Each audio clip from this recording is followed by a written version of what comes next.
On est à l'Évian Resort Golf Club, juste à côté du berceau de la marque TPT. Vous avez sans doute déjà vu ça dans les mains d'Adam Scott, Jason Day ou Lydia Ko, des vainqueurs de majeurs qui ont utilisé ces shafts premium avec une qualité de production et une qualité de fibre complètement différente de ce que fait la concurrence. On va aller tester tout ça et découvrir cette marque avec Vincent Delmas, l'officer qu'on connaît bien, un journal du golf, mais aussi Nicolas, l'un des ingénieurs de la marque suisse. En quelques phrases, Nicolas, c'est quoi l'histoire de TPT? Ça part beaucoup dans la voile, mais aussi la Formule 1, même des drones. Le fondateur a commencé par déposer un brevet de la Finply, donc du matériau, qu'il a utilisé dans les voiles de compétition pour l'America's Cup. Il y a eu une opportunité dans le golf. François, le fondateur, s'est rendu en Asie pour rencontrer différentes entreprises, leur fournir notre matériau et la Finply. C'est un matériau qui est très très fin, donc qui est très difficile à manipuler, qui est chronophage à manipuler, à mettre en forme. Donc ces entreprises, pour eux, c'était pas viable au niveau coût. Elles s'en sortaient pas. Ils ont développé le procédé de fabrication qui est automatisé, qui permet de vraiment avoir moins d'opérations manuelles et donc d'avoir des coûts de production qui sont plus abordables avec le matériau. C'est aussi une entreprise qui est redirigée vers l'innovation. Donc en fait, on a le matériau et ensuite on a nos procédés qu'on développe en interne qui sont vraiment propres à TPT pour ne pas désaxer les fibres. Et c'est vraiment ce combo matériau-procédé qui va faire qu'on va avoir un bon mix.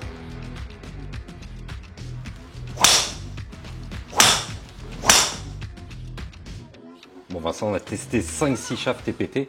C'est quoi le bilan avec le Trackman? On voit en fait qu'il y a toujours un shaft qui revient un petit peu dans les premiers. Donc c'est notre gamme Nitro 16i. Donc qui va te permettre de conserver en fait ta vitesse qui est assez élevée, aux alentours en fait des 109 miles, et une vitesse de balle en fait qui sort assez vite du club, aux alentours en fait des 161. Et tu es très régulier en fait avec ce type de shaft. Et le gros avantage du shaft Nitro, donc qui est un shaft en fait qui est un petit peu plus stiff, avec un torque un petit peu plus bas, c'est que tu as un backspin en fait qui est assez bas, contrairement en fait aux autres shafts testés. On est autour de 2006, non? Voilà, 2006, alors que les autres, tu peux vite monter au-delà de 3000. Donc dès qu'on te met un petit peu trop de torque, là en fait le backspin en fait augmente. Que le Nitro 16i en fait apporte une trajectoire en fait qui est plus régulière et une dispersion qui est un petit peu plus faible. Donc on essaie de voir comment le joueur réagit en fait au point de flexion qu'on lui donne. Donc toi, tu as testé en fait des points de flexion très très hauts et la balle en fait est restée haute. Et tu as testé en fait des points de flexion très très bas et la balle est toujours restée haute. En fait, il y a une combinaison entre le point de flexion, le poids et surtout le torque. Est-ce que tu peux nous expliquer les grandes lignes du principe du point de flexion? C'est la répartition en fait, de la masse sur le shaft. Donc on va dire le point d'équilibre. Donc on peut le faire soit très haut ou soit très bas. Nicolas, comment tu as travaillé sur le point de flexion des shafts TPT? Là, en l'occurrence, pour faire une différence entre le high et le low, en fait, on va jouer sur au final la rigidité du shaft le long. Et en fait, ça va dépendre des designs. Il y a des fois, on va avoir une fibre qui va être plus rigide à certains endroits, mais aussi en fonction de la géométrie du shaft, aussi le pourcentage de fibre qu'on va mettre à 0 degré, qu'on va mettre à 45 degrés, moins 45 degrés. On va pouvoir jouer sur plein de choses. Et la réponse au final, c'est que ça dépend. On va jouer en fait sur le point où le shaft va fléchir. Ce qui nous différencie des autres, c'est la technologie, où en fait on va avoir les fibres qui seront toujours bien alignées. Et en fait, ça va permettre au joueur de ne pas avoir de mouvement parasite. Donc s'il n'a pas de mouvement parasite, il va toujours réussir à bien centrer la face de la tête. Et en fait, il va gagner en régularité.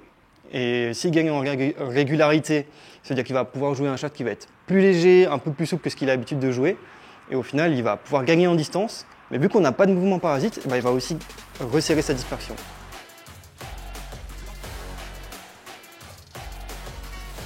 Donc en fait, un shaft, on va partir d'un mandrin. Donc c'est un grand tube qui va être conique, autour duquel on va enrouler nos couches de carbone.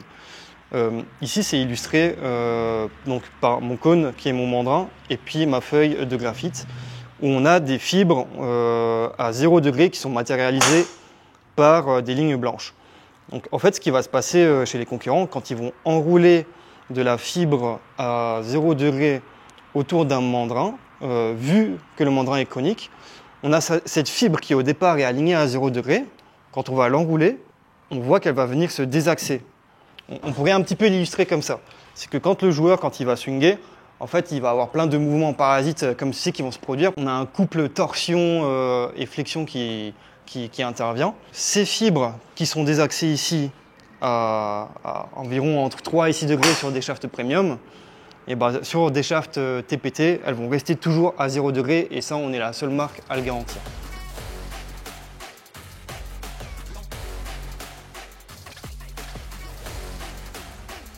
Comme je vous l'ai expliqué tout à l'heure, chez un shaft concurrent, on va avoir de l'off-axing, on va avoir les fibres qui vont se désaxer. Donc pour contrer ça, les fabricants, ce qu'ils sont obligés de faire, c'est qu'ils sont obligés de faire différents débuts, différentes fins. Ils vont avoir plusieurs recommencements à l'intérieur du shaft. Et des ruptures dans la fibre. Des ruptures dans la fibre, et en fait, c'est ça qui va créer cette colonne vertébrale. Ici, c'est très bien illustré. On voit qu'en fait, on a un début de notre fibre. Ensuite, ils sont obligés de s'arrêter. Et ils sont obligés de refaire, de recommencer pour ne pas avoir trop de désaxage de la fibre. Donc c'est là quand même qu'ils vont arriver à leur maximum à 3 degrés. Et ils vont recommencer ainsi de suite jusqu'à obtenir leur shaft. Étant donné qu'on roule nos clubs de golf en un coup, et qu'on a une technologie qui permet de garder nos fibres très bien alignées, on ne va pas avoir de désaxage, en fait on a un matériau qui est beaucoup plus homogène. Ici on voit chez les shafts traditionnels qu'au final à chaque fois qu'on a un début et une fin de feuilles de graphite, on a des zones qui sont plus ou moins riches en carbone et en résine. Au final ça va faire qu'on va avoir un matériau qui va être moins homogène et au final sur notre rigidité ça va impacter, on va avoir des plans sur des plans le shaft va être plus ou moins rigide.